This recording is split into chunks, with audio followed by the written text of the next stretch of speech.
اسی علم کے حوالے سے اس شخص سے متعلق یہ 4 باتیں جو ہیں لکھ دی جاتی ہیں۔ اب اس کو سمجھنا چاہیے، اصل میں جو بات مسئلہ تقدیر کے سمجھنے میں، جو یوں سمجھیے کہ ایک بہت آسان فارمولہ ہے اگر سمجھنا چاہے انسان، اور یہ میں عرض کر چکا ہوں کہ سمجھنا چاہیں گے تو سمجھ جائیں گے، تفصیل میں جائیں گے تو الجھ جائیں گے، اور مناظرہ اور مباحثہ کریں گے تو گمراہ ہو جائیں گے۔ چنانچہ اسی پر میں حدیث آپ کو سنا چکا ہوں کہ ایک مرتبہ حضرت ابو ہریرہ فرماتے ہیں کہ حضور صلی اللہ علیہ وسلم برآمد ہوئے اپنے حجرے سے، اور ہم مسجد کے گوشے میں بیٹھے ہوئے تقدیر کے بارے میں بحث کر رہے تھے، تو آپ شدید ناراض ہوئے، اور اس قدر آپ کا چہرہ مبارک غصے کی وجہ سے سرخ ہو گیا کہ ایسے محسوس ہوا جیسا آپ کے گالوں میں انار کا رس جو ہے وہ ڈال دیا گیا ہے، وہ اس کے اوپر بہا دیا گیا، وہ سرخ قندھاری انار، اس کا تصور کیجیے، وہ عام انار نہیں جس کے اندر وہ رنگ نہیں ہوتا۔ پھر آپ نے فرمایا غصے سے، کیا تمہیں اس بات کا حکم دیا گیا؟ کیا مجھے تمہاری طرف اسی کام کے لیے بھیجا گیا کہ اس مسئلے میں تم بحث کرو؟ عزمت علیکم، میں تاکید کر رہا ہوں اس مسئلے میں بحث سے گریز کرو، بحث مت کرو۔ تو یہ مسئلہ اگرچہ اس اعتبار سے بڑا مشکل ہے، اگرچہ سمجھنا چاہیں تو سمجھ سکتے ہیں، لیکن میں ایک اور حدیث بھی آپ کو سنا دوں کہ اس پر ایمان کس قدر لازم ہے۔ یہ ایک تابعی ہے حضرت ابن الدیلمی رحمۃ اللہ علیہ، وہ فرماتے ہیں، طویل حدیث ہے، میں اس کا خلاصہ بیان کر رہا ہوں، کہ میرے دل میں تقدیر کے بارے میں کچھ وسوسے پیدا ہوئے، تو میں نے جو بھی کبار صحابہ اس وقت زندہ تھے، بقید حیات تھے، ان سب سے ملاقات کی۔ ابی ابن کعب رضی اللہ تعالیٰ عنہ، جن کے بارے میں حضور نے فرمایا ہے کہ اقرأہم ابی ابن کعب، میرے صحابہ میں قرآن کا سب سے بڑا عالم ابی ابن کعب۔ ان کے علاوہ عبداللہ ابن مسعود کے پاس بھی میں گیا رضی اللہ تعالیٰ عنہ، جن کی حدیث ہم پڑھ رہے ہیں۔ حذیفہ بن یمان کے پاس میں گیا رضی اللہ تعالیٰ عنہ۔ ان سب نے ایک بات یہ کہی کہ دیکھو، ایک بات تو یہ جان لو کہ اللہ تعالیٰ کی قدرت سب شے پر حاوی ہے۔ اللہ تعالیٰ اگر لو ان اللہ عذب اہل سماواتہ واہل ارضہ عذبہم وہو غیر ظالم لہم، اللہ اگر تمام آسمان والوں کو اور تمام زمین والوں کو عذاب دے تو اسے عذاب دینے کا حق حاصل ہے، وہ عذاب دے سکتا ہے بغیر اس کے کہ ہم کہیں کہ وہ ظالم ہے۔ تمام زمین والے اور تمام آسمان والوں میں تو نیکوکار بھی آ گئے۔ یہ اصل میں ایک بڑا اہم مسئلہ ہے کہ جو ہمارے اور معتزلہ کے درمیان مختلف فی ہے۔ معتزلہ ہی کے انداز میں اہل تشیع کا عقیدہ بھی ہے کہ اللہ پر عدل واجب ہے، اہل سنت کے نزدیک اللہ پر کوئی شے واجب نہیں، اللہ کا اختیار مطلق ہے، جو چاہے کرے۔ چنانچہ وہ ظالم کو معاف کر سکتا ہے جب چاہے، اور وہ کسی اچھے آدمی کو عذاب دے سکتا ہے جب چاہے۔ یغفر لمن یشاء ویعذب من یشاء واللہ علی کل شیء قدیر۔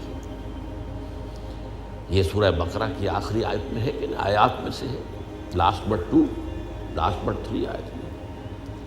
تو اس اعتبار سے اللہ کا ایک تو اختیار مطلق ہے۔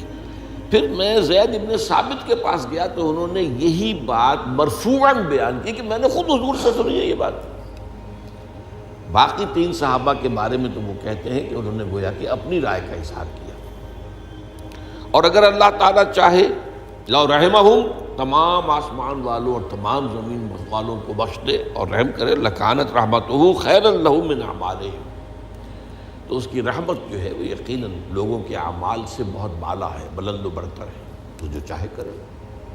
وہ ابو جہل کو بخش دے، کون اعتراض کر سکے گا؟ اور وہ کسی سے بڑے شخص کو جو ہے وہ عذاب دے، کون اعتراض کر سکتا ہے؟ اس اعتبار سے پھر انہوں نے فرمایا وَلَوْ أَنفَقْتَ مِثْلَ أُحَدٍ ذَهَبًا، اور دیکھو ابن الدینمی جان لو، اگر تم احد کے پہاڑ کے برابر سونا اللہ کی راہ میں خرچ کرو گے فی سبیل اللہ، ما قبل اللہ منک حتی یؤمن بالقدر، اللہ تعالیٰ اسے تم سے قبول نہیں کرے گا جب تک کہ تم تقدیر پر ایمان نہیں رکھو۔ اور اس کے بعد فرمایا اعلم، جان لو، انما اصابک لم یکن لیخطئک، جو چیز تم پر واقع ہوتی ہے، کوئی تکلیف آتی ہے، کوئی حادثہ پیش آتا ہے، وہ تم سے ٹلنے والا تھا ہی نہیں۔ مطلب یہ کہ تم سوچو کاش میں یوں نہ کرتا، یوں کر دیتا، اگر یہ ہو جاتا، وہ ہو جاتا تو میں بچ جاتا، نہیں، وہ تو آنے والی بات تھی، وہ اللہ کی کتاب، وہ اللہ تعالیٰ کے علم قدیم کے اندر پہلے سے لکھا ہوا تھا، تو موجود ہے، تو وہ تو آنی ہی آنی تھی۔ وَأَنَّمَا أَخْطَأَكَ لَمْ يَكُنْ لِيُصِيبَكَ، اور جو چیز کہ تم سے چھوٹ گئی، جاتی رہی، تمہارے ہاتھ سے نکل گئی، ممکن ہی نہیں تھا کہ وہ تمہیں ملتی، وہ اللہ تعالیٰ کا وہ جو علم قدیم ہے اس کے اندر پہلے سے طے ہے۔ وَلَوْ مِتَّ عَلَىٰ غَيْرِ هَٰذَا لَدَخَلْتَ النَّارَ، اگر دیکھو تم غور سے سن لو، اگر اس عقیدے کے سوا کسی اور پر تمہاری موت واقع ہوئی تو جہنم میں داخل ہو جاؤ۔ تو یہ اس ایمان بالقدر کی اہمیت کا معاملہ۔ اب اس کے لیے جو میں کہہ رہا تھا کہ ایک فارمولہ جو سمجھ میں آ سکتا ہے وہ یہ ہے، انگریزی کی جو اصطلاحات کے حوالے سے پہلے میں واضح کروں گا، وہ ذرا زیادہ واضح ہے۔ ایک ہے پری نالج، کسی چیز کا علم پہلے سے ہونا، ایک ہے پری ڈیسٹینیشن، کسی شے کا پہلے سے طے پا جانا۔ ان دونوں میں گڑبڑ کا نہیں کرنا چاہیے۔ اللہ کا علم قدیم اس کے جبر کو مستلزم نہیں ہے، اس کا علم ہے یہ کہ تم یہ کرو گے، اس کا مطلب یہ نہیں ہے کہ تم اس کے جبر کے تحت کر رہے ہو۔ اس کی ایک سادہ سی مثال میں دیا کرتا ہوں، پھر میں عرض کروں گا، سمجھنا چاہیں تو یہ فارمولہ بہت کافی ہوتا ہے۔ آپ کسی بچے کے سامنے کوئی کھلونا ڈال دیں، آپ کو تقریباً یقین ہے وہ متوجہ ہوگا، اسے اٹھائے گا۔ ہو سکتا ہے بچہ کسی اور دھن میں ہو اس وقت، ادھر اس کی توجہ کسی اور کو نہ اٹھائے۔ اگر وہ اٹھا لیتا ہے تو آپ کے مجبور کرنے سے تو اس نے نہیں اٹھایا، اس نے تو اٹھایا ہے اپنے انسٹنکٹ کے تحت کہہ لیں، اپنے ارادے کے تحت کہہ لیں، آپ مجبور تو یہ آپ نے کی۔ لیکن اللہ تعالیٰ کا جو اندازہ ہوتا ہے، وہ اندازہ قدر کے معنی اندازہ بھی ہے، میں بیان کر چکا ہوں آپ کو۔ اس کا جو علم قدیم ہے وہ غلط ثابت نہیں ہو سکتا، ظاہر بات ہے کہ پھر تو اعلیٰ کل شیء علیم وہ ہے ہی، اس کا علم قدیم جو ہے اس میں کوئی خطا نہیں ہو سکتی۔ یہ ہے در حقیقت پری نالج اور پری ڈیسٹینیشن، دونوں کے اندر فرق کر لیا جائے، یہ جبر نہیں ہے۔